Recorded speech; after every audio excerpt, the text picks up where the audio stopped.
My name is Victoria Chen, and I'm 35 years old. For 6 months, I thought I was losing my mind.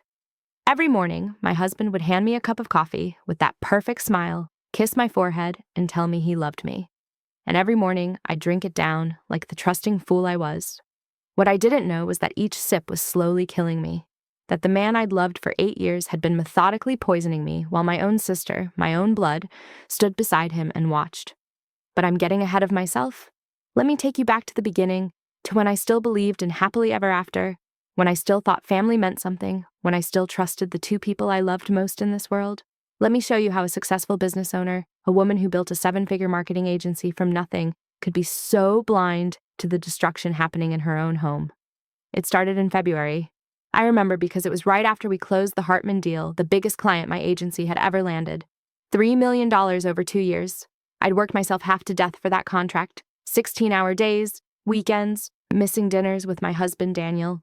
But it was worth it. That contract meant security, meant we could finally renovate the house, meant I could hire more staff and stop carrying so much of the load myself. Daniel was so proud of me. Or at least that's what he said. He took me to Mastro's steakhouse to celebrate, ordered champagne, held my hand across the table, and looked at me with those hazel eyes that had made me fall in love with him 8 years ago at UCLA. We were both business students then, young and ambitious and full of dreams. He'd wanted to start his own investment firm. I'd wanted to build a marketing empire. We'd promised to support each other's dreams, to be partners in every sense of the word. That night at Mastro's, he raised his glass and said, "To my brilliant wife, Victoria, you're unstoppable. Everything you touch turns to gold. I'm so lucky to be married to you." I believed him.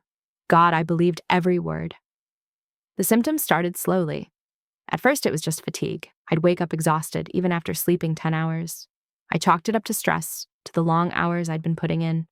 My business partner, Marcus, kept telling me I needed to slow down, take a vacation, let the team handle more. But I couldn't. Chen Marketing Solutions was my baby. I'd built it from my studio apartment 7 years ago, just me and a laptop and an unshakable belief that I could do better than the agencies I'd worked for. Now we had 15 employees, an office in Century City, clients from Fortune 500 companies to hot tech startups. The company was everything I'd worked for, everything I'd sacrificed for, including, I was starting to realize, my health. By March, the fatigue had gotten worse. I'd be in client meetings and my mind would just go blank. I'd lose my train of thought mid-sentence, stare at the faces around the conference table, and forget what we were discussing. It was humiliating. One time, I called our biggest client by the wrong name. Another time, I sent an email to the wrong company, nearly costing us a $100,000 deal. Marcus pulled me aside after that one. "Vic, what's going on with you? This isn't like you. You're the sharpest person I know. Are you okay?" I wasn't okay, but I didn't know why.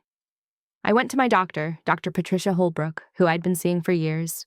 She ran blood tests, checked my thyroid, my hormone levels, my vitamin deficiencies. Everything came back normal.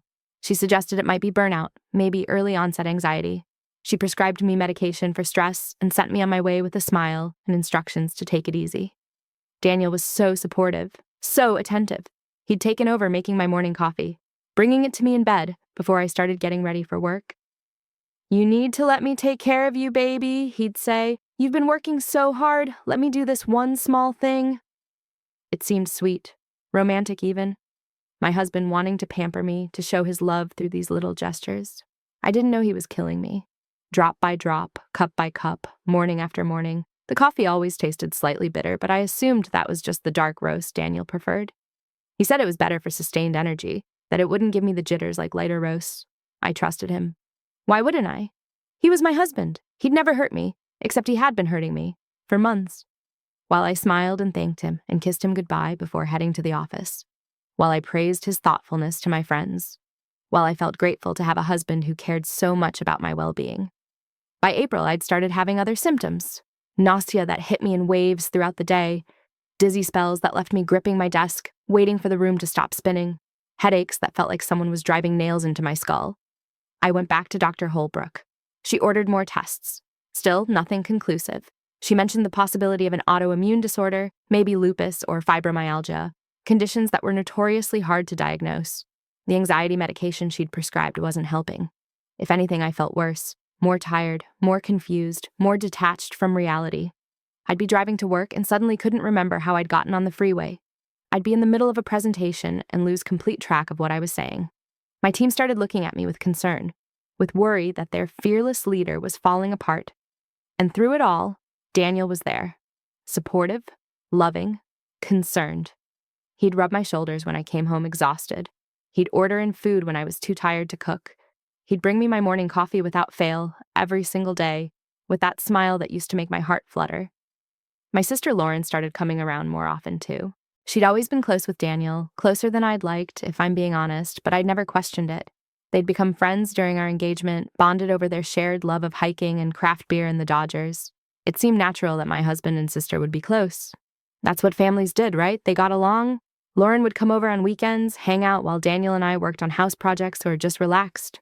She'd sit in our kitchen, drinking wine and laughing at Daniel's jokes. Sometimes I'd catch them in these intense conversations that would stop abruptly when I walked into the room.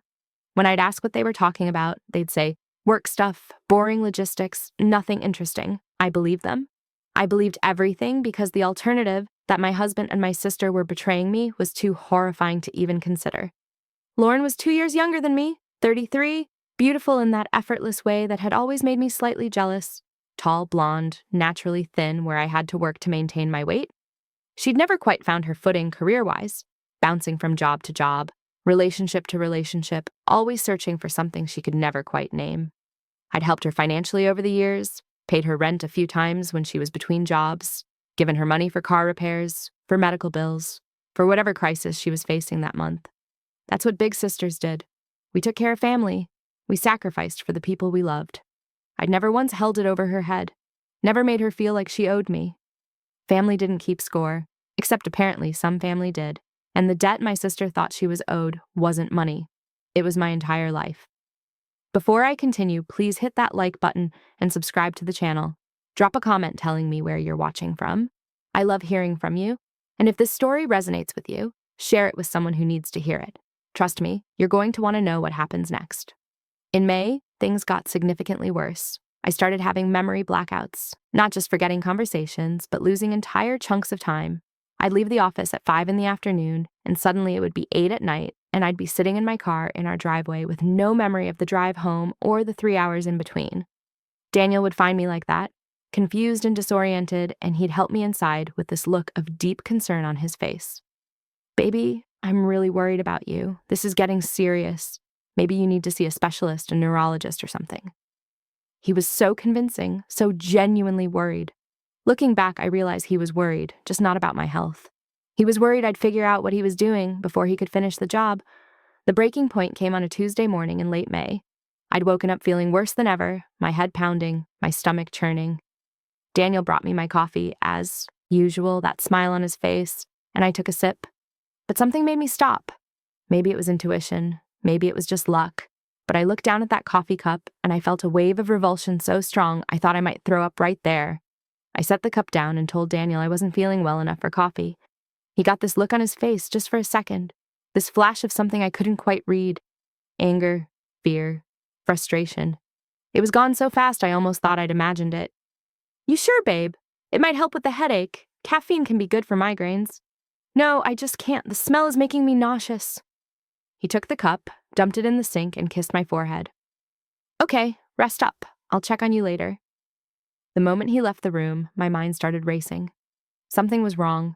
Something beyond my mysterious illness, beyond the fatigue and confusion. Something about Daniel's reaction to me refusing the coffee had set off alarm bells in my head. I stayed home from work that day, which I never did. Marcus called 3 times, worried, but I told him I just needed a day to rest. Instead of resting, I spent the day thinking, analyzing, putting pieces together that I'd been too tired and confused to see before. The timeline was too perfect. I'd started feeling sick right after we'd celebrated the Hartman deal, the deal that had made me suddenly worth a lot more money, the deal that had pushed Chen Marketing Solutions' valuation to over $5 million, the deal that meant my 51% ownership stake was now worth substantial money if anything happened to me. And then there was the house, this beautiful Craftsman in Silver Lake that we'd bought 3 years ago. It was in my name only, purchased before we got married with money from my first big client payout. Daniel had been fine with that at the time, said he understood it was my investment, my security. But 6 months ago, he'd started pushing me to add him to the deed, said it would be better for estate planning, for taxes, for our future together. I'd been dragging my feet on it. Not because I didn't trust him, but because my business attorney had advised against it until we did proper estate planning. Now I wondered if that delay had saved my life, or at least prolonged it. I pulled out my laptop and started Googling. Symptoms of poisoning, slow poisoning methods, how to poison someone without detection. The results made my blood run cold. Everything I'd been experiencing, the fatigue, the nausea, the confusion, the memory loss, it all matched with chronic low-level poisoning. Arsenic, heavy metals, certain prescription drugs administered in small doses over time. My hands were shaking. This couldn't be real. Daniel wouldn't. He couldn't. We'd been married for 5 years, together for 8. He loved me. He'd told me he loved me just that morning. But people lied. People killed. And they especially killed when there was money involved. I thought. About Lauren, too. About how often she'd been around lately. About those stopped conversations. About the way she'd look at Daniel sometimes when she thought I wasn't watching. This intensity in her eyes that I'd dismissed as just Lauren being dramatic. I needed proof. I needed to know for sure before I could act, before I could blow up my entire life based on a terrible suspicion that I desperately wanted to be wrong about. That's when I decided to set the trap. That's when I ordered the cameras. I waited until Daniel left for his supposed job at the investment firm. That's right, supposed. Because I found out later he'd been fired 3 months earlier for sexual harassment complaints from female employees, but had never told me. He'd been leaving the house every morning in a suit, pretending to go to work, actually meeting up with my sister at a coffee shop, or going to the gym, or planning my murder. But I didn't know that yet. Not that Tuesday when I ordered 3 tiny wireless cameras from Amazon with next-day delivery. I didn't know a lot of things. I was about to learn them all. The cameras arrived Wednesday afternoon. They were small, easily hidden, with cloud storage and smartphone access. I planted one in our bedroom, tucked into the bookshelf, with a clear view of the bed and nightstand. I planted one in the kitchen, hidden in the top of our spice rack, angled toward the coffee maker and counter where Daniel prepared my morning coffee. And I planted the third in our home office, the room where Daniel spent most of his time lately, the room he'd started locking when he was in there. I set them all up, tested them, made sure the footage was recording to the cloud account I'd created using an email address Daniel didn't know about. Then I waited. Thursday morning, Daniel brought me my coffee, as usual. I took the cup, smiled, thanked him, and the moment he left the room, I dumped it down the bathroom sink and refilled the cup with water. I did the same thing Friday, and Saturday, and Sunday. By Monday, I was starting to feel better. Not great, but better. The fog in my head was clearing, the nausea had subsided. I could think straight for the first time in weeks. And that's when I knew for sure. The coffee had been the source. Whatever Daniel was putting in my morning coffee had been making me sick. And if I was right, the cameras would show me exactly what he was doing. Monday night, after Daniel fell asleep, I locked myself in the bathroom with my laptop and pulled up the camera footage. I started with Thursday morning, the first full day of recording. The bedroom camera showed Daniel waking up before me, slipping out of bed quietly. Nothing suspicious there. But then I switched to the kitchen camera. I watched my husband walk to the coffee maker, watched him brew a pot of dark roast, watched him pour 2 cups, and then I watched him pull something from his pocket, a small amber prescription bottle. He looked around, checking too, make sure I wasn't coming downstairs, and then he opened the bottle and shook 2 pills into his hand. He crushed them against the counter with the back of a spoon, crushed them into fine powder, and then he dumped that powder into one of the coffee cups.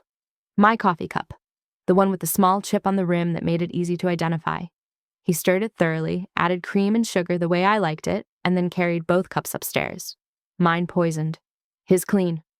I watched this and I felt something inside me die. Some last vestige of hope, of denial, just shattered and fell away.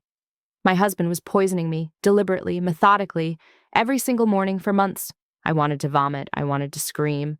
I wanted to storm into our bedroom and claw his eyes out while he slept. But I didn't, because I needed to see more, needed to understand the full scope of what was happening before I made my move. I watched Friday's footage, same routine, pills crushed, coffee poisoned, delivered with a smile and a kiss. Saturday's footage showed something different. Lauren came over Saturday morning while I was supposedly still sleeping off my illness. I watched my sister walk into our kitchen like she owned it, watched her pour herself coffee, watched her kiss my husband. Not a sisterly peck on the cheek, a real kiss, a lover's kiss, a kiss that went on for 30 seconds while his hand slid down her back and grabbed her ass. I watched my husband and my sister make out in my kitchen, in my house, the house I'd bought with my money, that I'd worked myself half to death to afford. And then I watched them have a conversation that made everything crystal clear. "How much longer?" Lauren asked, pulling away from Daniel. "I'm tired of hiding. Tired of pretending." "Soon, baby. She's getting weaker. Another month, maybe 2 at most. The doctors can't figure out what's wrong with her, and by the time they do, it'll be too late." "And you're sure it can't be traced back to you?" "Positive. I'm using her own anxiety medication, the pills her doctor prescribed. I just upped the dosage gradually. When she dies, it'll look like accidental overdose, or maybe suicide from the stress of work. Either way, I'm the grieving husband who inherits everything." "We inherit everything," Lauren corrected him. "That was the deal, Daniel. We split it 50-50. He laughed. Actually laughed. "Of course, baby. We split it all. The house, the business buyout, the life insurance. $3 million all together. Enough to start over somewhere new. Maybe Costa Rica, like we talked about. God, I can't wait. I'm so tired of being the poor sister, the failure, the one who needs Victoria's charity. Do you know how humiliating it is? She's always been the successful one, the smart one, the one everyone's proud of. Just once, I want to win." "You are winning," Daniel said, pulling her close again. "She has no idea. She trusts us completely. In a few months, she'll be dead, we'll be rich, and no one will ever know we had anything to do with it." They kissed again. And then they had sex, right there in my kitchen, against my granite countertops, in the house I'd paid for, while I was supposedly sleeping upstairs, dying slowly from the poison my husband had been feeding me. I watched it all. Every degrading, horrifying second. I watched my husband and my sister betray me in the most complete way possible. And then I closed my laptop, walked to the toilet, and threw up until there was nothing left inside me but rage. If this story is making your blood boil like mine was, make sure you're subscribed and hit that notification bell so you don't miss what happens next. Trust me, the revenge gets so much better. Your support means everything to this channel. I didn't sleep that night. I lay next to Daniel, listening to him breathe, and I planned. I was good at planning. It's what made me successful in business. The ability to see 10 steps ahead, to anticipate obstacles, to position every piece perfectly before making my move. This would be my greatest campaign. The destruction of 2 people who'd tried to destroy me. Tuesday morning, I pulled up more footage. I watched Daniel's routine with the coffee again, memorized every detail. Then I watched Sunday's footage, which showed Lauren coming over again while I'd been in the shower. This time, they'd had a longer conversation in our home office. The camera I'd hidden there had captured everything. "I'm worried she's suspicious," Lauren said, pacing the room. "Yesterday, she asked me why I've been coming over so much. What if she knows?" "She doesn't know," Daniel assured her. "She's too sick, too confused to figure anything out. And even if she had suspicions, so what? By the time she could act on them, it'll be over. Another few weeks, and she'll be too weak to do anything but die." "Show me the prescription bottle again. I want to make sure there's no way it can be traced." I watched Daniel pull out the amber bottle from his locked desk drawer. Watched him show Lauren the label. It was my anxiety medication, just like he'd said. But he'd been crushing and giving me triple, sometimes quadruple, the prescribed dose every morning. Over months, that cumulative effect had been slowly destroying my liver, my kidneys, my nervous system. See? It's prescribed to her. Even if somehow they figure out she was overdosing, it'll look like she was self-medicating, taking too much because of the stress. The perfect crime. "When did you get the idea?" Lauren asked, sitting on the edge of the desk. "When did you decide to kill her?" Daniel was quiet for a moment. "Honestly? About a year ago. When Chen Marketing Solutions really started taking off, I realized she was going to be worth millions, and I had nothing. No ownership in her company, no claim to the house, nothing but a struggling career and a wife who was too busy working to pay attention to me." "And when did you decide you wanted me instead?" "The first time we had coffee, after you came crying to me about your latest failed relationship. You were so beautiful, so vulnerable, so different from Victoria, with all her ambition and success. With you, I could be the successful one. I could be the provider, the strong one. With Victoria, I was always just her accessory." "Poor baby," Lauren cooed mockingly. "Must be so hard being married to a successful woman." "It was," Daniel said seriously. "You have no idea. Every party, every dinner, every family gathering, it was always about Victoria and her amazing company. No one ever asked about me, about my work. I was just Mr. Chen, the husband who stood in her shadow. Well, soon you'll be the grieving widower, and then you'll be mine." they'd kissed again. And I'd watched it all, taking notes, screenshotting everything, backing up every single second of footage to multiple cloud accounts. Tuesday morning came and I was ready. I'd called in sick to work again, told Marcus I thought I had the flu. Daniel had seemed pleased when I'd told him, probably thinking his plan was working even better than expected. He brought me my morning coffee, right on schedule, smiled at me with those hazel eyes that had once made me feel safe. "Here you go, baby. This should help you feel better."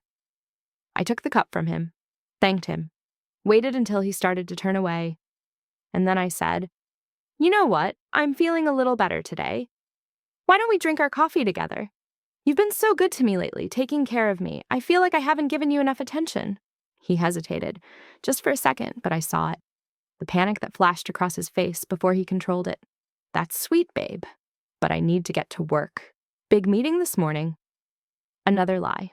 There was no job, no meeting. Just wherever he went to waste time and plot with my sister. "Oh, come on," I insisted, standing up with my coffee cup. 5 minutes, sit with me, I miss you." I walked around to his side of the bed and held out my cup. "Here, take a sip of mine. It's too hot for me anyway." I watched the color drain from his face, watched him try to figure out how to refuse without being obvious. "I already had coffee downstairs," he said. "So, have another sip? Come on, Daniel, what's the big deal?" I was pushing, testing, watching him squirm, and in that moment I saw true fear in his eyes, the fear of a man who'd been caught. "I really need to go," he said, backing toward the door. "We'll have coffee together this weekend, okay? I promise." He practically ran out of the room. I heard him thundering down the stairs, heard the front door slam, and I sat there on our bed, holding the poisoned coffee he'd made for me, and I smiled. He knew I was on to him. And now the real game began. I dumped the coffee, showered, dressed in my best power suit, and drove to my office for the first time in a week. Marcus nearly cried when he saw me walk in. "Vic, thank God. We've been so worried. You look better. What happened?" "I figured out what was making me sick," I said calmly. "And I'm handling it. But I need your help with something. Do you know any good divorce attorneys? The best in Los Angeles?" Marcus's eyes went wide. "You're divorcing Daniel? Why? What happened?" "I can't explain everything right now, but I need the best lawyer money can buy. Someone who can protect my business, my assets, everything I've built. Can you help me?" Within an hour, I was sitting in the office of Patricia Crane, the most feared divorce attorney in California. She'd handled celebrity divorces, high net worth splits, cases involving fraud and betrayal that made headlines. And when I showed her the camera footage, her eyes lit up with the kind of righteous fury that told me I'd chosen the right person.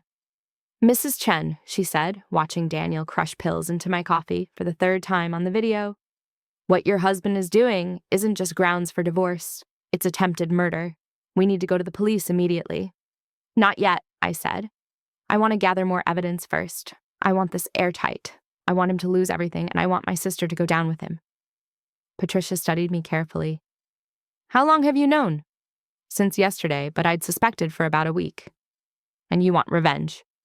"I want justice," I corrected. "I want them to pay for every single thing they've done." She smiled. It wasn't a nice smile. "Then let's make sure they do." Over the next 3 weeks, I became an actress. I continued to pretend to take my morning coffee from Daniel, dumping it the moment he left the room. I let him think his plan was working, that I was getting sicker, weaker, closer to death. I'd come home from work pale and shaking, collapse on the couch, let him fuss over me while I watched his eyes and saw satisfaction there. Satisfaction that he was successfully murdering his wife. Lauren kept coming over. I'd watch them when they thought I was sleeping or showering or too out of it to notice. I'd catch them kissing, whispering, planning my funeral. One night I actually heard them discussing casket options. Can you imagine? My husband and my sister sitting in my living room, debating whether I'd prefer mahogany or cherry wood for my eternal resting place. "I think Victoria would want something simple," Lauren said. "She's not really into flashy displays." "We should do it at Forest Lawn," Daniel added. "That's where the celebrities are buried. She'd like that, being somewhere prestigious even in death." I'd been standing in the hallway listening, fighting the urge to storm in there and bash both their heads together. But I didn't, because Patricia had advised patience. We were building a case, gathering evidence, making sure that when we struck, it would be complete and devastating. The cameras captured everything. Every poisoned cup of coffee, every kiss between my husband and my sister, every conversation about how they'd spend my money once I was dead. every detail of their affair and their murder plot.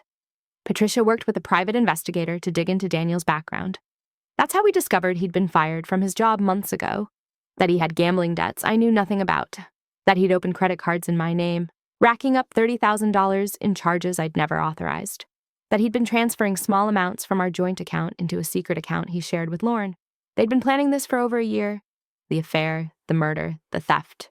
All of it carefully orchestrated to strip me of everything I'd worked for and leave them rich while I rotted in the ground. But I wasn't going to rot. I was going to burn their world down. The plan came together in early June. Patricia had coordinated with the LAPD, with the district attorney's office, with forensic specialists who could test my hair and blood for the elevated drug levels that proved sustained poisoning. We had the camera footage, the financial records, testimony from Daniel's former co-workers about the affair they'd witnessed, medical evidence of the harm that had been done to my body. We had everything we needed. Now we just needed the perfect moment to strike. That moment came on June 15th. Daniel had suggested we have a romantic dinner at home, just the two of us. He'd been so attentive lately, probably because he thought I was on death's door and wanted to play the devoted husband for any witnesses who might be watching.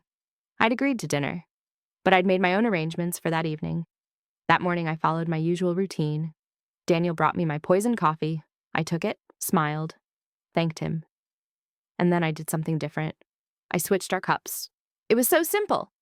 While Daniel was grabbing his phone from the charger, I quickly swapped the cup he'd given me with his clean one. The cups were identical, both white ceramic, both with a little bit of coffee sloshed on the side. But mine had the chip on the rim. I made sure I took the one without the chip. When Daniel turned back around, he picked up his coffee without even looking at it. Why would he? He'd made it himself. He knew his was safe. We sat in bed together, and I watched him take a sip of the poisoned coffee meant for me. Watched him swallow down the medication that had been slowly destroying my body for months, and I felt absolutely nothing. No guilt, no hesitation, no remorse. He'd done this to me over 100 times, watched me drink poison with a smile on his face, kissed me goodbye while knowing he was killing me. This was justice. We talked about our days ahead. I told him I had client meetings. He told me about his fictional workday. All the while, he kept sipping the coffee. My coffee, the poisoned one. It took about 20 minutes for the first symptoms to hit. Daniel had been taking his cup back, downstairs when he suddenly grabbed the railing, his face going pale. I don't feel good, he said, his voice weak. I followed him downstairs, my phone already in my hand. What's wrong, honey? Dizzy, really dizzy and nauseous. He stumbled to the couch and collapsed onto it. Something's wrong, really wrong. I sat down beside him, rubbing his back, playing the concerned wife. Do you think it's food poisoning? What did you eat yesterday? I don't know. I can't think straight. Everything's fuzzy. He tried to stand up, but his legs gave out. He fell back onto the couch, his eyes unfocused, sweat beading on his forehead. Daniel, you're scaring me. Should I call 911? He tried to answer, but his words came out slurred, incomprehensible. His hands were shaking. His breathing was shallow and rapid. I pulled out my phone and dialed. But I didn't call 911. I called Detective Sarah Morrison of the LAPD, who'd been briefed on everything and was waiting for this exact call. Detective Morrison, this is Victoria Chen. I think my husband just accidentally drank the coffee he'd been using to poison me for the last 6 months. You should probably send an ambulance and bring those arrest warrants we discussed. Daniel's eyes went wide with panic. Even through the fog of medication, he understood what I'd just said, what I'd done. He tried to get up, tried to run, but his body wouldn't cooperate. He fell to his knees on our hardwood floor, and I watched him try to crawl toward the door like a pathetic animal. Where are you going, honey? I asked, my voice cold as ice. I thought you wanted me to take care of you. Isn't that what you've been doing for me all these months? Taking care of me? The ambulance arrived first, within minutes. The paramedics rushed in, saw Daniel convulsing on our floor, and immediately went to work. I handed them the amber prescription bottle I'd taken from his locked desk drawer. I think he overdosed on these, I said. They're my anxiety medication, but I've been finding them crushed up in my morning coffee for the last 6 months. Today I switched our cups. Now he's the one who drank the poison. One of the paramedics looked at me with wide eyes. The other one was already on the radio calling for police backup. Detective Morrison arrived just as they were loading Daniel into the ambulance. She was exactly what Patricia had described, mid-40s, sharp-eyed, with no patience for criminals who thought they were clever.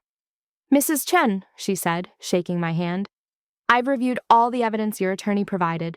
We have warrants for your husband's arrest and for Lauren Fitzgerald's arrest. Where is she? Probably at her apartment, unless she's here. I pulled out my phone and checked the security camera I'd placed in our home office. Sure enough, there was Lauren, letting herself in through the side door with the key I didn't know she had, probably coming to help Daniel with whatever he had planned for our dinner tonight. She's in my house, I said, showing Detective Morrison the live feed. In my home office. She just let herself in. Detective Morrison smiled. Perfect. Let's go have a conversation with her. We walked through my house, me and 3 LAPD officers, toward the office where my sister was currently rifling through Daniel's desk drawers. She didn't hear us coming over the sound of her own rummaging. When we opened the door, she spun around, her face cycling through surprise, confusion, and then fear as she saw the police. Victoria! What's going on? Why are the police here? Hello, Lauren, I said calmly. They're here to arrest you for conspiracy to commit murder, fraud, and theft. Also for sleeping with my husband and plotting to kill me so you could steal everything I've worked for, but mostly the murder conspiracy. The color drained from her face. What are you talking about? This is crazy. Victoria, have you been taking your medication? You're not making sense. Oh, I haven't been taking my medication, I said, because my beloved husband has been crushing it into my morning coffee for the last 6 months, slowly poisoning me while you watched and cheered him on. But I have been recording everything. Every poisoned cup of coffee, every kiss between you and Daniel, every conversation about how you'd spend my money once I was dead. All of it. 6 weeks of footage showing exactly what you've done. Lauren's face crumpled. She looked at the officers, then back at me, and I saw the moment she realized she was caught, the moment she understood that her carefully planned future had just evaporated. I want a lawyer, she whispered. Smart choice, Detective Morrison said, stepping forward with handcuffs. Lauren Fitzgerald, you're under arrest for conspiracy to commit murder. You have the right to remain silent. I watched them cuff my sister, watched them lead her through my house in handcuffs while she cried and begged and tried to explain. I felt nothing. She'd wanted me dead. She'd helped plan my murder. She'd been sleeping with my husband in my house while I was dying upstairs. She deserved every single thing that was about to happen to her. At the hospital, doctors pumped Daniel's stomach and managed to stabilize him. The elevated levels of medication in his system proved what I'd been saying, that someone had been systematically poisoning someone in our house. Combined with the camera footage showing him crushing the pills into my coffee over and over again, there was no question about what had happened. Daniel was arrested in his hospital bed. Detective Morrison read him his rights while he was still hooked up to IVs, still recovering from the poison he'd been feeding me. When he saw me standing in the doorway, watching, he actually had the nerve to look betrayed. How could you? He whispered. You switched the cups on purpose. Yes, I said simply. I did. How does it feel, Daniel? How does it feel to be poisoned by someone you trust? To feel your body failing and not understand why? To think you're going crazy while the person you love most is actually killing you? How does it feel? He didn't answer, just turned his face away. And that's when I knew he felt nothing. No remorse, no guilt, no understanding of what he'd done to me. He was only upset because he'd been caught. I hope you enjoyed those 6 months, I said, because you're going to spend the next 20 years in prison thinking about them. The trial was a media sensation. Successful businesswoman discovers husband and sister plotting to murder her for money. The cameras ate it up. Court TV covered it live. Reporters camped outside my house, my office, the courthouse. Patricia Crane was brilliant. She played the footage of Daniel poisoning my coffee for the jury, played the recordings of him and Lauren discussing my death, planning my funeral, celebrating the money they'd inherit, played Lauren's confession to police where she'd admitted everything, trying to claim Daniel had manipulated her, forced her into it. The medical experts testified about the damage the sustained poisoning had done to my liver, my kidneys, my nervous system, testified that another month, and I likely would have died or suffered permanent organ failure. Daniel's defense tried to claim it was a misunderstanding, that he'd been trying to help me by giving me extra medication, that the affair with Lauren was real, but the murder plot wasn't. But the footage didn't lie. You couldn't misinterpret Daniel clearly stating, by the time they figure out what's wrong with her, it'll be too late. The jury deliberated for 4 hours. They found Daniel guilty of attempted murder, conspiracy, fraud, and identity theft. They found Lauren guilty of conspiracy to commit murder, fraud, and accessory to attempted murder. Daniel got 20 years, with no possibility of parole for 15. Lauren got 15 years with no possibility of parole for 10. I got everything: the house, the business, every asset we'd shared. The divorce was finalized while Daniel was awaiting sentencing. Patricia made sure I got every single thing I'd worked for, plus damages for the medical expenses, the trauma, the violation. Chen Marketing Solutions thrived without the stress of a dying CEO. Once I stopped being poisoned, my health rebounded. The fog lifted. The fatigue disappeared. I was myself again, sharp and focused and unstoppable. I hired a new team, landed 3 more major clients, expanded into San Francisco and New York. Within a year of the trial, we doubled our revenue. Within 2 years, we'd gone from a $5 million valuation to $15 million. I sold the house in Silver Lake. Too many ghosts, too many memories of drinking poison in that kitchen, sleeping next to a man who wanted me dead. I bought a modern condo in downtown LA with floor-to-ceiling windows and views of the city I'd conquered. Thanks, you for staying until the end. If this story gave you the justice you needed to see, check out the other videos on screen. They're just as satisfying. And if you haven't subscribed yet, what are you waiting for? See you in the next story. I'm not going to pretend that what happened didn't damage me. It did. I don't trust easily anymore. I don't let people get close. I scrutinize every relationship, every friendship, looking for signs of betrayal. But I also learned something important. I learned that I'm stronger than I ever knew. I learned that I can survive the worst kind of betrayal and come out the other side not just intact, but better, stronger, more successful. Daniel writes me letters from prison sometimes. They come to my attorney's office, forwarded with Patricia's notes that I don't have to read them if I don't want to. I usually don't. But sometimes when I'm feeling particularly vindictive, I'll open one and read his pathetic attempts at apology. He claims he's sorry, that he was desperate, that he'd felt emasculated by my success, that Lauren had manipulated him. He claims he never really wanted to kill me, that it just spiraled out of control. I don't believe him. And more importantly, I don't care. His remorse means nothing. His apologies are worthless. He tried to murder me and he failed. That's all that matters. Lauren stopped writing after the first year. Her letters had been different from Daniel's, full of rage and blame. She'd written that it was my fault for always being the successful one, for always making her feel small and inadequate, for having everything she wanted. She'd written that I should have shared more, given her more, made room for her to succeed too, as if I owed her my life, as if my success obligated me to die so she could take my place. The entitlement was staggering. The lack of self-awareness was almost impressive. She'd helped plan my murder and somehow convinced herself she was the victim in all of this. I hope prison teaches her something about consequences, about responsibility, about the fact that you can't murder your way into someone else's life. But I'm not holding my breath. People like Daniel and Lauren don't change. They just get better at hiding who they really are. I'm 38 now, 3 years past the worst nightmare of my life. Chen Marketing Solutions is valued at $22 million. We have offices in 4 cities and over 40 employees. I'm being courted by venture capital firms, private equity groups, companies that want to acquire us. I'm not selling. Not yet. Maybe not ever. This company is mine. I built it from nothing, and I nearly died for it. It means something now that it didn't mean before. It's proof that I survived, that I won. I date sometimes, carefully.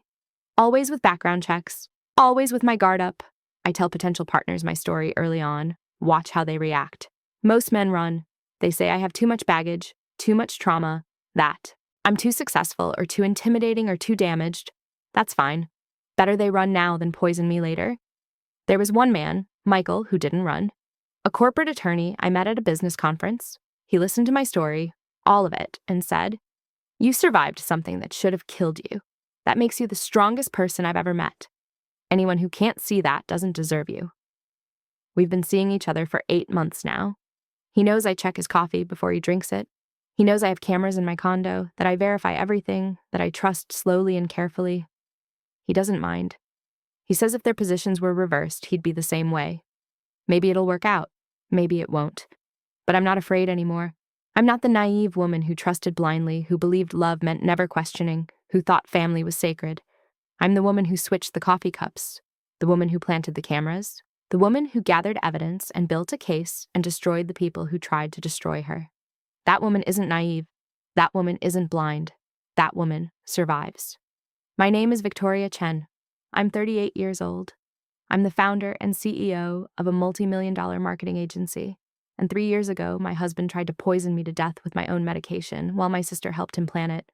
But I'm still here. I'm thriving. I'm successful beyond what I'd ever imagined. And they're in prison exactly where they deserve to be. This is what justice looks like.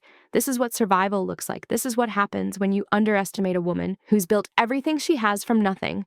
You don't just get to take it. You don't just get to poison me and expect me to die quietly. I switched the cups, I planted the cameras, I gathered the evidence, I destroyed them before they could destroy me. And if anyone else out there is living my nightmare right now, if someone you trust is making you feel crazy, making you sick, making you question your own reality, I'm telling you right now, trust your instincts. They're trying to tell you something. Pay attention to the patterns. Notice what happens after you eat or drink something. Notice who benefits if you disappear. Notice the small things that don't add up, the lies that don't quite make sense, and then do what I did. Gather evidence, document everything, build your case, and when you're ready, when you have everything you need, strike hard and fast and completely. Don't give them time to cover their tracks. Don't warn them. Don't confront them until you have the power to destroy them. Because if you're dealing with people capable of murder, capable of poisoning someone they claim to love, then mercy is the last thing you owe them. I showed no mercy, and I'd do it all again without hesitation. They tried to kill me for money, they failed, and now they're paying the price while I live my best life. That's justice. That's revenge. That's survival. My husband poisoned my coffee for 6 months. I switched our cups one morning, he collapsed, and my entire world fell apart so I could rebuild it stronger than ever before. This is my story. This is my truth. This is proof that you can survive anything if you're willing to fight for yourself. Trust yourself. Always. Your life might depend on it. Mine did. 5 years after I switched those coffee cups, I stood in front of a crowd of 300 women at the National Survivors Conference in Chicago. The ballroom was silent except for the sound of my heels clicking across the stage. I looked out at all those faces, women who'd survived domestic violence, attempted murder, betrayal by the people they loved most, and I saw myself reflected in every single pair of eyes. My name is Victoria Chen, I began. And I want to tell you about the moment I stopped being a victim and became something else entirely. Something stronger, something unbreakable. The story I told them that day wasn't just about poisoned coffee and hidden cameras. It was about the woman I'd been before, the woman who'd valued success but measured it only in business metrics, who'd built an empire but neglected to build boundaries, who'd trusted so completely that she'd ignored every warning sign her body tried to give her. And it was about the woman I'd become. The one standing on that stage, alive when she should have been dead, successful beyond measure, and finally at peace with what had happened to her. But getting to that peace hadn't been easy. The years after the trial had been brutal in ways I hadn't anticipated. Winning in court didn't erase the trauma. Getting justice didn't heal the wounds. Having Daniel and Lauren locked away didn't stop the nightmares. For the first year after their conviction, I barely slept. I'd lie awake in my new condo, checking the cameras I'd installed in every room, getting up 3 or 4 times a night to make sure the doors were locked, jumping at every sound. I'd stopped drinking coffee entirely. The smell of it made me nauseous, brought me right back to that moment when I'd first realized what Daniel had been doing to me. Dr. Rebecca Martinez, the trauma therapist I'd started seeing after the trial, told me I had severe PTSD. "What happened to you wasn't just betrayal," she said, during one of our twice-weekly sessions. "It was a prolonged assault on your body and mind by the 2 people you trusted most. That kind of violation changes you at a fundamental level." She was right. I'd changed. But for a long time, I couldn't tell if the change was for better or worse. I threw myself into work with an intensity that bordered on obsession. Chen Marketing Solutions became my entire world. I was at the office by 6 in the morning, rarely left before 9 at night. I took every client meeting, reviewed every campaign, micromanaged every detail. My team started to worry. Marcus, my business partner, staged an intervention 3 months after the trial. "Vic, you're going to burn out," he said, sitting across from me in my office at 10 at night when everyone else had gone home. "You survived attempted murder. You don't have to prove anything to anyone anymore." "I'm not trying to prove anything," I'd snap back. "I'm trying to build something that can't be taken from me." "Nothing can be taken from you anymore. Daniel's in prison. Lauren's in prison. You won. The company's worth $20 million. You can slow down." But I couldn't slow down, because slowing down meant thinking. and thinking meant remembering. Remembering the feel of Daniel's arms around me while he whispered that he loved me, knowing now that he'd been planning my death. Remembering Lauren's laughter in my kitchen, the way she'd hug me and call me her favorite sister, all while sleeping with my husband and counting down the days until I'd be dead. Work was the only thing that kept the memories at bay. So I worked, and I worked, and I worked until Dr. Martinez told me I was using my business the same way some people used alcohol or drugs, as an escape from processing what had happened to me. You're allowed to fall apart, she told me. You're allowed to be angry, to grieve, to rage at the injustice of what they did to you. You don't have to keep performing strength for everyone around you. I'd laughed bitterly at that. If I fall apart, who's going to run my company? Who's going to show up for the 43 people who depend on me for their paychecks? Who's going to prove that Daniel and Lauren didn't break me? Victoria, they didn't break you, but you're breaking yourself trying to pretend you weren't hurt. That session had ended with me finally letting myself cry. Not the angry tears I'd shed watching the camera footage, or the relief tears from the guilty verdict. Real tears, grief tears, mourning the 8 years I'd spent with Daniel, mourning the relationship I'd had with my sister before I knew what she was capable of, mourning the innocence I'd had before I learned that the people closest to you could want you dead. The healing came slowly after that. I cut back my hours at work, started leaving by 7, took weekends off. I began letting my team handle more responsibility, trusting them in ways I hadn't been able to trust anyone since the poisoning. Marcus stepped into a larger leadership role, taking pressure off me, proving he was a true partner who cared about me as a person, not just as a CEO. I started doing things that had nothing to do with work. I took cooking classes, learned to make elaborate meals I'd never have time for before. I joined a book club, reading fiction for the first time in years. I adopted a dog, a golden retriever I named Justice, who slept in my bed and made me feel less alone in the big empty condo. And slowly, so slowly, I barely noticed it happening, I started to feel human again. Started to feel like Victoria, not just the woman who'd survived poisoning, not just the CEO, not just the victim turned victor, just Victoria. The nightmares didn't stop completely, but they became less frequent. The hypervigilance eased. I still checked my locks, still verified my food and drinks, still maintained cameras throughout my home, but it became routine rather than panic-driven. I learned to live with the caution, to accept that this was part of who I was now. Michael, the attorney I'd been dating, proposed to me on a beach in Maui 2 years after the trial. We'd taken a vacation together, my first real vacation since before the poisoning. He'd planned everything perfectly, rented a private section of beach, arranged for a photographer to capture the moment from a distance. When he got down on one knee with a ring that must have cost 6 months' salary, I froze. Not because I didn't love him. I did. But because the last time someone had promised to love me forever, they'd spent the next 5 years planning my murder. Michael saw the panic in my eyes. He stood up, took my hands, and said, I know you're scared. I know what trust costs you now. So I'm not asking you to trust me blindly. I'm asking you to trust yourself. Trust your instincts, the same instincts that saved your life. What are they telling you about me? I looked into his eyes, really looked, and I realized something. My instincts weren't screaming danger. They weren't telling me to run. They were quiet, calm, saying this man is safe, this man is real, this man won't hurt you. I said yes, and I meant it. We got married 6 months later in a small ceremony at a vineyard in Napa. No wine, of course. Michael had made sure the entire event was wine-free without me even having to ask. We served craft cocktails and imported beer and sparkling cider, not a single bottle of wine, anywhere. My parents were there, still struggling to understand how their youngest daughter had tried to murder their oldest, how they'd missed every sign. My mother cried through the entire ceremony, and afterward, she held my hands and said, I'm so sorry. I should have seen what Lauren was capable of. I should have protected you. Mom, no one could have seen it. She fooled everyone. That's what predators do. But I knew she'd carry that guilt forever, just like I'd carried guilt for not realizing sooner what Daniel was doing. Trauma doesn't just affect the primary victim. It radiates outward, touching everyone in its path.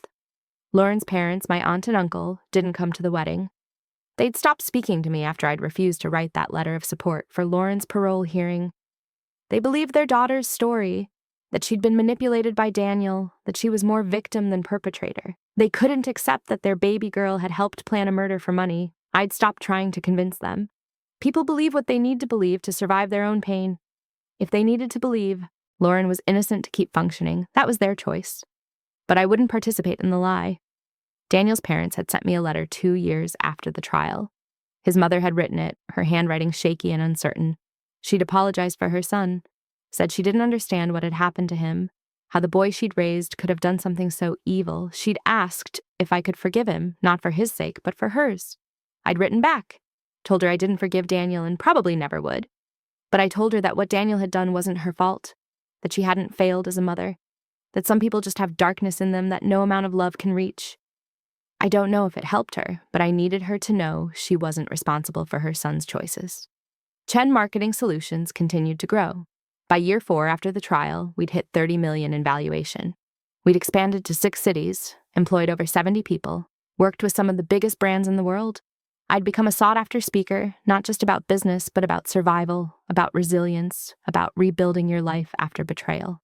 The media attention had been intense at first. Every business publication wanted to interview the CEO who'd survived her husband's murder attempt. Every news show wanted the dramatic story of poisoned coffee and hidden cameras and courtroom justice. I'd said yes to most of them in the first year, partly to control my own narrative, partly because I wanted other women to hear my story and recognize the warning signs in their own lives. But eventually, I'd started saying no. I didn't want to be defined by what had happened to me. I didn't want my entire identity to be that woman whose husband tried to poison her. I was more than my trauma. I was a businesswoman, a wife, a friend, a dog owner, a person with interests and goals and dreams that had nothing to do with Daniel or Lauren or what they'd tried to do to me. Marcus had understood this better than anyone. You survived something terrible, he'd told me, but you've also built something incredible. Don't let their actions overshadow your achievements. Don't give them that power. He was right. Chen Marketing Solutions existed before Daniel started poisoning me. It had succeeded because I was talented and hardworking and brilliant at what I did. The company's worth wasn't tied to my survival story. It was tied to my skill. So I'd started declining interview requests unless they wanted to talk about marketing strategy, leadership, business growth. I gave keynote speeches about building successful companies, not just about surviving attempted murder. I reclaimed my narrative, but I never forgot what had happened, and I never stopped helping other survivors. That's why I'd started the Victoria Chen Foundation 3 years after the trial. It was a nonprofit dedicated to helping survivors of intimate partner violence, specifically focusing on financial abuse and supporting women in rebuilding their lives and careers after leaving dangerous relationships. We provided legal assistance, business mentorship, seed funding for women starting their own companies, and counseling services. The foundation was funded partially by my own money and partially by corporate donations. We'd helped over 200 women in 3 years. Women who'd escaped marriages where their partners controlled all the money. Women who'd been financially devastated by divorce from abusive spouses. Women who'd lost everything and needed help starting over. Every woman we helped felt like a small victory over Daniel and Lauren. They'd tried to take everything from me, to destroy me.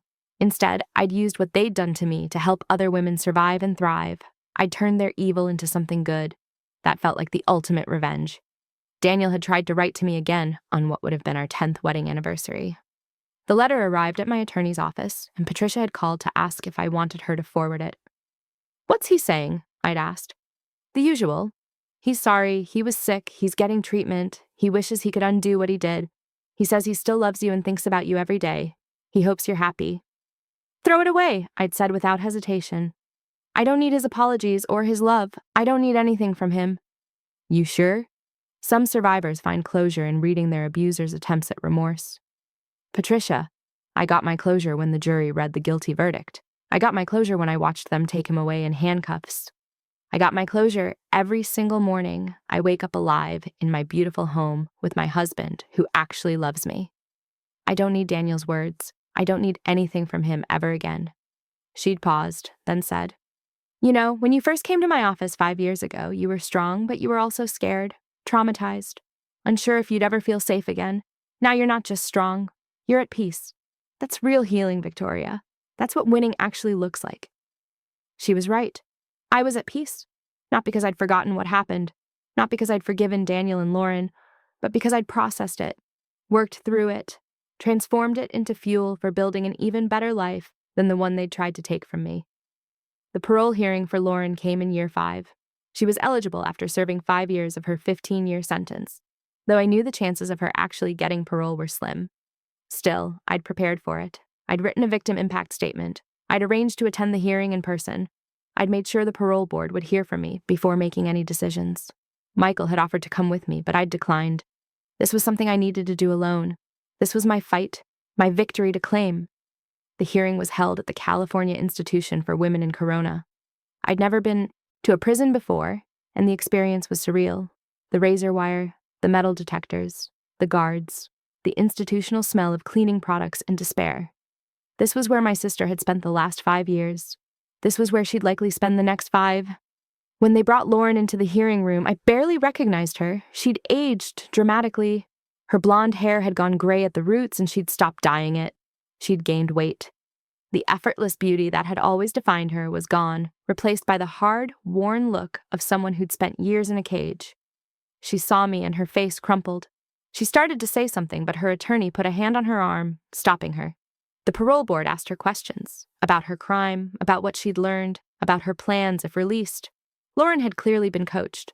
She said all the right things, talked about taking responsibility, about the therapy she'd been doing, about understanding the harm she'd caused. But when they asked her directly, "Do you understand why what you did was wrong?" her answer revealed everything. "I understand that I hurt my sister," Lauren said, her voice shaking. "I understand that I made terrible choices. But I also want the board to understand that I was manipulated by Daniel. He made me think Victoria was this terrible person who deserved what was happening to her. He convinced me that she'd stolen the life I should have had, that she'd never shared her success with me, that she was selfish and cold. I was young and stupid, and I believed him.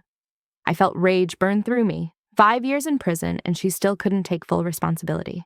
She still needed to blame Daniel to paint herself as a victim. When it was my turn to speak, I stood up and read my statement. I didn't hold back. Lauren Fitzgerald is my sister. Or she was. I don't know what to call her now. The person who helped plan my murder for money doesn't feel like family. For 5 years, I've tried to understand how she could do what she did. How she could sleep with my husband, how she could watch him poison me, how she could plan my funeral while I was still alive. And I've realized there is no understanding it. Some people are just capable of evil when they think they'll benefit from it. Lauren wants you to believe she was manipulated, that she was Daniel's victim as much as I was. But the footage we have shows something different. It shows a woman who was an enthusiastic participant, who kissed my husband in my kitchen, who discussed how to spend my money once I was dead, who showed no remorse until she was caught. In 5 years, she's had plenty of time to reflect on what she did, and yet even today she can't fully own it. She still needs to blame Daniel. She still needs to paint herself as the victim. That tells me she hasn't changed. That tells me she's still dangerous.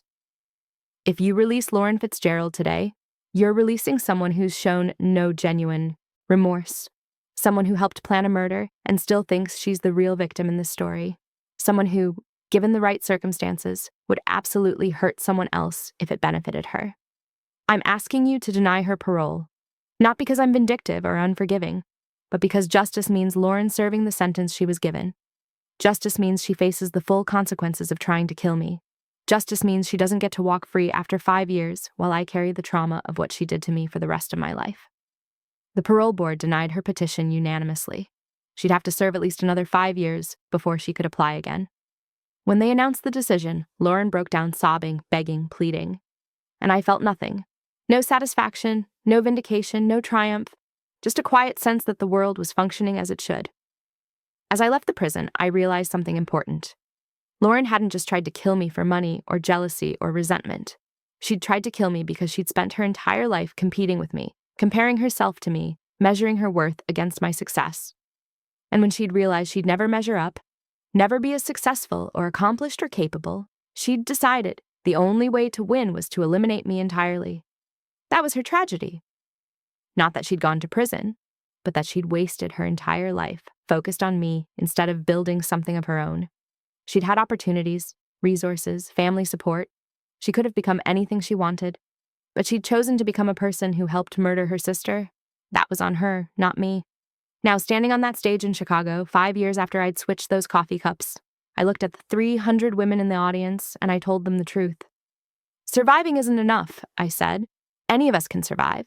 We can white-knuckle our way through trauma, push down the pain, pretend we're fine. But that's not healing. That's not thriving. That's just existing with scars that never close. Real survival means doing the work. It means therapy. and processing and allowing yourself to fall apart so you can rebuild yourself stronger. It means forgiving yourself for not seeing the warning signs sooner. It means understanding that evil people are good at hiding their evil, and that being fooled by them doesn't make you stupid. It makes you human. I'm not standing here today because I'm special or uniquely strong. I'm standing here because I got lucky. I noticed the smell in my coffee. I followed my instincts. I planted cameras. And all of that could have easily not happened. I could have died. Daniel's plan could have worked.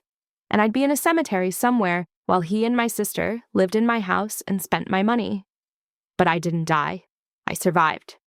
And then I did the hard work of healing. And now I'm thriving. Not despite what happened to me, but in some weird way. Because of it. Because surviving attempted murder teaches you what actually matters. It strips away all the bullshit, all the pretense, all the things you thought were important, but actually aren't. What matters is this. You are valuable. Your life is valuable. Your dreams are valuable. And anyone who tries to take those things from you, for any reason, deserves to lose everything. Don't forgive people who hurt you just because society tells you forgiveness is healing. Sometimes the most healing thing you can do is refuse to forgive. Sometimes justice is more important than reconciliation. Sometimes the right thing to do is make sure the people who tried to destroy you face every single consequence of their actions. I didn't forgive Daniel. I didn't forgive Lauren. I won't forgive them when they get out of prison. I won't forgive them if they apologize every day for the rest of their lives. Because forgiveness would imply they deserve it. And they don't. They tried to murder me. That's unforgivable. But I'm not bitter. I'm not consumed by hatred. I'm not spending my life focused on them. I'm spending my life building things, loving people who deserve my love, creating a legacy that has nothing to do with them. That's the real revenge. Not just surviving, but thriving. Not just healing, but becoming someone better than you were before. Not just moving on, but building a life so beautiful, so successful, so full of joy that the people who tried to destroy you realize exactly what they could have had if they'd just been decent human beings. My name is Victoria Chen. I'm 40 years old. I'm the CEO of a $30 million company. I'm happily married to a man who would never hurt me. I run a foundation that's helped hundreds of women escape situations like mine. I wake up every morning in my beautiful home, drink my coffee that I prepare myself. Thank you very much. And I live my life on my terms. Daniel and Lauren tried to take all of that from me. They failed, and now they're in prison while I'm here, free and successful and genuinely happy. If you're living through your own version of my nightmare right now, I want you to know something. You can survive this. You can heal from this. You can build a life better than any life your abuser tried to take from you. But you have to fight. You have to trust yourself. You have to be willing to do whatever it takes to save yourself.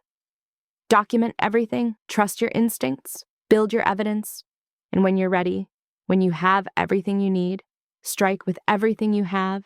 Be ruthless, be strategic, be unforgiving, because your life is worth fighting for. You are worth fighting for. And anyone who tries to kill you, betray you, or destroy you deserves to watch you thrive without them. Thank you. The standing ovation lasted 5 minutes. Women rushed the stage afterward, wanting to hug me, thank me, share their own stories. I stayed for 2 hours, talking to every single person who wanted to speak with me, listening to their stories, offering what comfort and advice I could. That night, back in my hotel room, Michael called to check on me. "How did it go, Fez?" he asked. "It went perfectly," I said, and I meant it. I told them the truth. I told them they can survive anything. "You're pretty incredible, you know that?" I smiled, looking out at the Chicago skyline. "I'm just a woman who refused to die when someone tried to kill me. The rest was just determination and spite." He laughed. "I love you. I love you too." After we hung up, I sat by the window and thought about everything that had brought me to this moment. The poisoned coffee, the hidden cameras, the trial, the healing, the foundation, the life I'd built from the ashes of the one that had almost been taken from me. I thought about Daniel in his prison cell, probably still convinced he was the victim, still unable to accept responsibility for what he'd done. I thought about Lauren, denied parole, facing at least 5 more years behind bars. I thought about the woman I'd been 5 years ago, confused and sick and dying without knowing why. And I thought about the woman I was now, strong, successful, at peace with my scars, a woman who'd faced the worst kind of betrayal and come out the other side, not just intact, but better. That woman wasn't afraid anymore. That woman knew exactly what she was capable of. That woman had switched the coffee cups and changed her entire life. My name is Victoria Chen. I'm 40 years old, and this is my life now. 5 years after I survived attempted murder, I built an empire. I fell in love again. I help other women survive their own nightmares. I wake up every morning grateful to be alive. And Daniel and Lauren sit in prison watching the years pass, knowing they gave up everything for nothing. That's justice. That's revenge. That's survival. And I wouldn't change a single thing about how I fought back. Because the woman who switched those coffee cups saved more than just my life. She saved my future. She saved my dreams. She saved everything I was meant to become. I am that woman. Strong, unbreakable, free. And I'm never going back.